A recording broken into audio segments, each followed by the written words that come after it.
taking place across the country. Certainly, your election command center, you can get the latest right here. Good morning to you, Chairman Prosper, wherever you find yourself, Chairman Godwin Tamaklo, the rest of the team. And then in Shraba Kwejo, you are in the central regional capital of Cape Coast. And look, let's do straight away the discussions. I have joining us Kofi Amayao, has been with the DMB 2024. It is possible campaign team, crisscrossing the country. I know currently they are in the Ashanti region. They visited the Philadelphia church. And certainly he's here. Good morning, Kofi. Good morning, Roland. How are you? I'm well. Courage Nobi is also here. Courage, good morning to you. Good morning, Roland. Right. And then also Eduji Tamaklo, clad in his NDC paraphernalia or colors. How are you? The last elections, we were told that nobody should. I'm doing extremely well. All that I can say is that Ghanaians have the opportunity today, starting with the security men, to vote for change. If you need accountability, we need to understand where Cecilia Dapa got the money and kept under her bed. You can't get it by voting for Dr. Mahmoud Baumia. There's the need for accountability. And there's a reason why the security men are the first to vote. Leadership. And they must lead the change conversation today.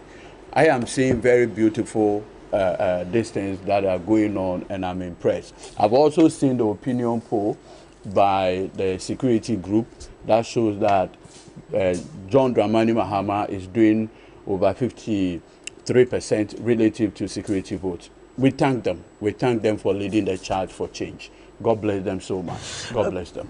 Kofi Amayao, for you crisscrossing the country, we know there are just 5 days to this election. What really are the key indicators that voters say they'll be voting on, from your perspective, as the DMB team? Roland, good morning to you, to your cherished viewers. So first of all, let me thank all Ghanaians for their immense support for our campaign. They allowed us into their homes. They listened to our messages, especially the message from the flag bearer and leader of our party, His Excellency Dr. Mahmoud Baumia. And we are convinced that his messages found favor with the good people of this country. For that, we are deeply grateful, profoundly grateful. I personally would also want to thank the rank and file of the MPP party for their hard work, commitment, and dedication. We campaigned as though we were in opposition, and clearly you could see that every member of the New Patriotic Party was on board. We laced every boot, dirtied every boot, rolled up our sleeves to be on the ground. They've done a yeoman's job. I would like to thank the leadership of the party for their job, and of course, His Excellency the President, Nana Addo Dankwa Akufo-Addo. We are so grateful. Today, indeed, we have the special voting going on. And I am certain in my mind, as you asked, what are the issues that Ghanaians are going to consider going into this particular election. The elections have already started, and today we have majority or some of the security personnel voting. And indeed, when you look at the issues that will inform their voting pattern or their decision, largely will be how we have resourced, more than any government in the Fourth Republic, the security agency. When you talk of the police service, today go to the police service. Look at how beautiful the place is. Look at the logistic that we have provided for them. As we speak now, we have provided 933 vehicles, 4,202 motorbikes, 3 helicopters, unprecedented in the Fourth Republic, even in the history of Ghana. 3 helicopters. When you talk of the fire service department, we have established a new training center for them. We have given them a lot of incentives, including vehicles and tenders and all of that. So across board, especially among the security agencies, we have done so well with them. And we are optimistic that today, when some of them go to the polls, they will elect His Excellency Dr. Mahmoud Baumia to become, of course, the President of the Republic 2025. So I am certain in my mind, when you look at the things that we have done in the course of the last 8 years, responding to the needs of the people, making sure in terms of infrastructure, educational infrastructure, when you talk of the health infrastructure, what we have done, roads infrastructure, all these things will manifest on the day of the election. But one thing is very critical and very important. On the ballot paper, today, whilst people are voting today, and on the 7th of December, whilst people will be voting, on that ballot paper will be the consolidation of the gains we have made as a people and the protection of some of the policies that we have rolled out. You are which people? Ghanaian people. And the protection of a very huge investment we have made in the lives of Ghanaians. I'm talking about the free SHS and TVET. The protection of that particular policy is important. And I am certain in my mind that when we vote for Dr. Mahmoud Bawumia, we will protect it and we will make sure we consolidate it. But when we vote, or if we should vote for former President Dramani Mahama and the NDC, one thing is assured and guaranteed. The free SHS will be abolished and cancelled. It won't be forward. That's true. That is certain. We have made this argument over and over again. The former president has categorically... I have the right to make my point. No, you don't have the right to misinform. I'm not misinforming. I am not saying... No, please. Kofi Amaya, please, let's be decorous. Let's be decorous, please. I'm being decorous. The former president has time and number clarified that he does not, if he is elected into government. Are you aware that his party says that they will cancel the double track system? No, are you aware of that? He has no, are you aware? The last one was even in the Roland, are you aware that they will cancel the double track? It is official, and this is a public statement. He says that he is not cancelling. I am telling you that on that ballot paper, okay, whether free SHS will be continued or not is on the ballot paper. And I'm telling the good people of this country that voting for Dr. Mahmoud Bawumia will be a continuation of that policy. Voting for the NDC and John Dramani Mahama will be an abolition and cancellation of that particular policy. That is critical to me. You are going to have an abandonment of all this health infrastructure that we have constructed at various stages of completion across the country. And I am certain in my mind that as a people, we have gone through a lot of challenges, especially economic challenges. But there's one thing that I am convinced and I'm convicted, that we have a government, or we will have a government that will ensure that at the end of the day, Ghana will come back to the trajectory of good economic health. Again, Ghana will be able to move forward to ensure that all the things that we need to make sure Ghana becomes the place to be will be guaranteed under Dr. Mahmoud Bawumia's administration. Going back to John Dramani Mahama is a clear and present danger to the fast-forward movement of this country. Finito. DJ. So once again this morning, I just want to thank the good people of this country, keeping faith with the John Mahama campaign message. Our campaign messages have gone down. We have made a direct promise of creating 25,000 security jobs for young people of this country too. We are also going to help our women, particularly with 1 million women accessing the facilities that will be given by the Women Development Bank. If you're a young man today, you are prepared to vote, come 7 Saturday, one thing that I want you to appreciate is that John Dramani Mahama has a solution for your fees problem. And that is the no-fee stress. You have it. And we are targeting over 500,000 young people to have the benefit of that starting from January 2025. The other thing that I want you to know, you're an apprentice. We have a good, apprenticeship program for you. Once you go through the program, we'll buy you the necessary, kits. If you're a hairdresser, you are learning fitting and all of those things. That is the message. Now, this morning, I want to preface what I want to say with a statement made by Gabi on 28th November 2016. Quote, "Don't let the ruling party divert your attention. This election is about worsening unemployment, economic hardship, corrupt and incompetent leadership. We are voting for change and not for interchange." What's the point with this? The point I want to make is that, and like the question you asked, this election is about economic hardship. This election is about unemployment. 2016, unemployment was 8%. Today, it is over 14%. You cannot continue to keep this administration in power. And now, Roland, I want to tell you this. Painfully, I say this. Two groups of people whose activities have been more impacted negatively by the economic policies of Akufo-Addo and Bawumia are Ashanti and Kwewu businessmen. If you're a Kwewu businessman watching me and listening to me this morning, in 2016, if you had 1 million Ghana cedis, it gave you with the greatest respect, $250,000. So if you're a spare parts dealer, you bring Obroni Wawu or whatever to this country, you could buy Obroni Wawu spare parts worth $250,000 in 2016. The same 1 million Ghana cedi today gives you only $65,000, from $250,000 to $65,000. We have never seen this level of wickedness in terms of economic policy than we are seeing today. And that is because the Akufo-Addo administration have demonstrated medrous incompetence never seen before. And anytime you talk, they globalize their incompetence by telling you that it's Russia-Ukraine war. This morning on Ghanaian Times, don't blame the cause of cedi depreciation on Russia-Ukraine war. Economics professor debunks. It's here. You cannot continue to lie to the people. Now you see, I was listening to my brother. He is telling our security men this morning that the economy doesn't matter. Akufo-Addo had bought helicopter for you.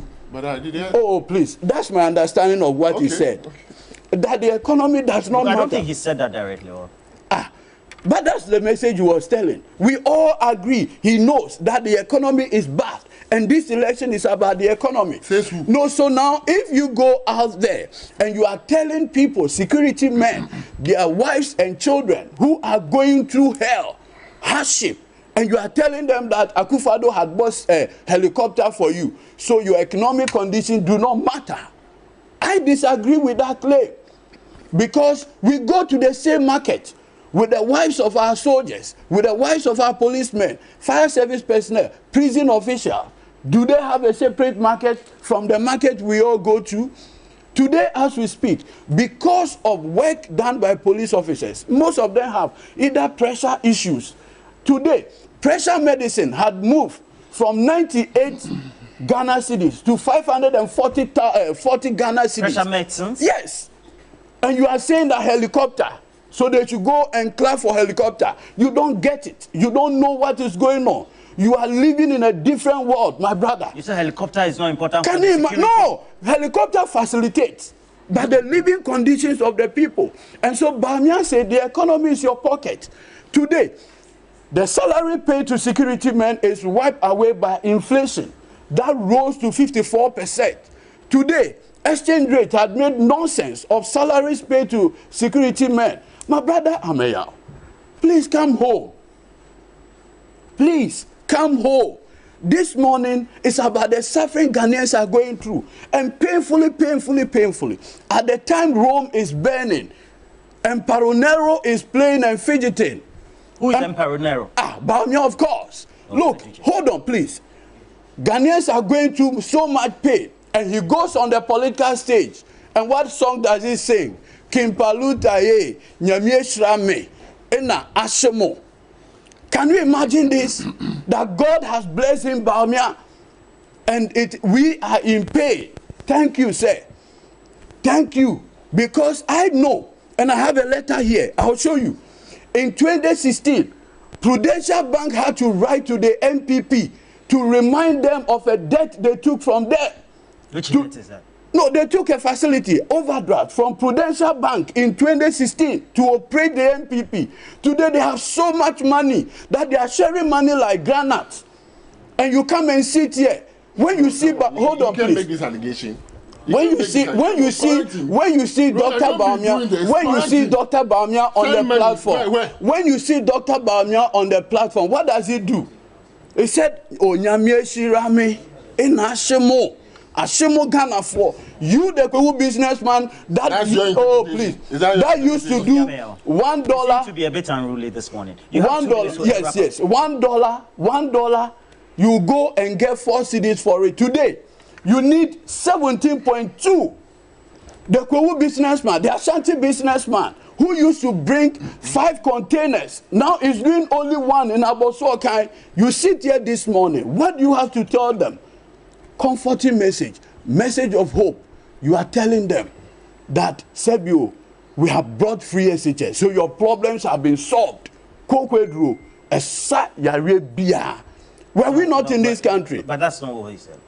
Please, were we not in this country when the MPP with Dr. Mahmoud Bawumia, Ken Oforiatta, were doing town hall meetings telling us that e-levy alone will create 11 million jobs. In fact, from Bawumia's own words, they have created only 2.3 million jobs, not 11 million with e-levy. Can you imagine that today, when John Mahama in 2022 was telling Ghanaians in April that he was going to abolish the e-levy, our friends in the MPP mocked him. Roland, finally, I want to read the government's economic policy presented by Ken Oforiatta. Then you can take me off. Which budget are you? Which year is that? That's the 2020 budget. In the 2020 budget read, this is what our finance minister said. Today we'll put this matter and conclude on this matter. This is what the finance minister, Ken Oforiatta, said. That's page 273 of the budget statement, read on the 13th day of November 2019. Quote, in 2022, the government will continue to distribute 14,000 small ruminants to 1,400 livelihood farmers in 35 districts in the Savannah zone. Now listen carefully. 18,000 piglets to 1,800 farmers. Now this is where it is important. It says, our government is going to distribute 105,000 guinea fowls to 5,000 farmers. Now get something. We will distribute 80,000 cockerels. Oh, please hold on. We will distribute 80,000 cockerels to 4,000 farmers in 14 regions. In Kukon-Kitinkiti. Those are chicks. In Kukon-Kitinkiti. What's it? Why Exactly. The point I am making is that as far as 2020, the Akufo-Addo administration were distributing in Kukon-Kitinkiti to farmers. But not today, oh, please. But not today, the same people are mocking in Kukon-Kitinkiti. And the day this budget was read, Dr. Mahmoud Bawumia was in Parliament. And when Minister Ken Oforiatta announced this, Bawumia clapped for him for announcing that they are going to give in Kukon-Kitinkiti to farmers, in Kukon-Kitinkiti to Ghanaians. Today, the same people. And do you know why John Mahama had brought this initiative? Really? If you look at the trade report, and I'll conclude on this, the trade report 2023 says in 2023 alone, government of Ghana, through the, the importation of chicken product, it costs us 1.8 billion Ghana cedis. So, I don't understand why the MPP decided to mock this when they have done the same thing. Okay. So your point, duplicity and hypocrisy. If you take a look at the leading surveys we have around, the economy seems to lead. We have unemployment issues, and then there are key issues about infrastructure, etc. What should be some of the key indicators for the ordinary voter if these are some of the things that the pollsters are finding out being the main concerns of the ordinary Ghanaian? Thank you very much, Roland, and greetings to my colleagues and your listeners this morning. Pardon me for my voice. You've been campaigning. Quite a hectic weekend it was. I'll give you a simple list. Roland, do you remember Jida, Isophoton, Woyome, Sada, Smarties? That's on one side. Ejapa, PDS, Cecilia Dapa, ambulance spare parts, expired rice. That's on another side. Galamsey, state land capture, family and friends, high unemployment, IMF, high taxes, poor economy. I just gave you a list of the characteristics that we have had as a country under both the NDC and the NPP. Is it about scandals? Is it about nepotism, cronyism? Is it about high unemployment, where they each seem to take it from one and increase it to the next? Is it about poor economics that lands you in IMF? Is it about poor management of your power sector that leaves you in debt? in form, there seemed to be a difference between the MPP and the NDC. But in actual fact and practice, there isn't. And there's a difference so at the polls between you and the other two? So at the polls this year, on the ballot, is the options as to whether to continue the mismanagement, the corruption, the suffering, or to chart a new path and do the unusual. Those are the options on the ballot. What do you think has been undertaken over the last couple of years that on the economic front, when it comes to the purchasing power of the ordinary Ghanaian, the standard of living of the ordinary Ghanaian in relation to the Human Index report that have impoverished Ghanaians, so to speak? At the core of all of this is a leadership without integrity. At the core of this is leadership that lacks character, that lacks the morality that leadership is. That is the foundation of leadership. And so when you vote for people who do not have credibility, this is the result that befalls you. And that is why we have been saying that Alan Kyerematen, for what he has stood for in over 40 years in public service, without any blemish, without corruption, demonstrated integrity in public office, is the best option at the polls today. But Alan Kyerematen was part of the... But never corrupt. But never corrupt. Okay. Because did you listen to the assemblage of people that Dr. Mahmoud Bawumia at that ceremony was there? What I have never heard. The economic management team. I have listened to everything, but what I have never heard is that Alan Kyerematen has been involved in A or B or C scandal. What I have never heard is that Alan Kyerematen has a side chick. What I have never heard is that Alan Kyerematen has told the public something and it turned out to be a lie. What I have never heard is that Alan Kyerematen has siphoned public funds. What I've never heard is that someone in Alan Kyerematen's office has unlawfully and illegally stolen rice that belongs to a businessman and the person is still at post. Those I've never heard.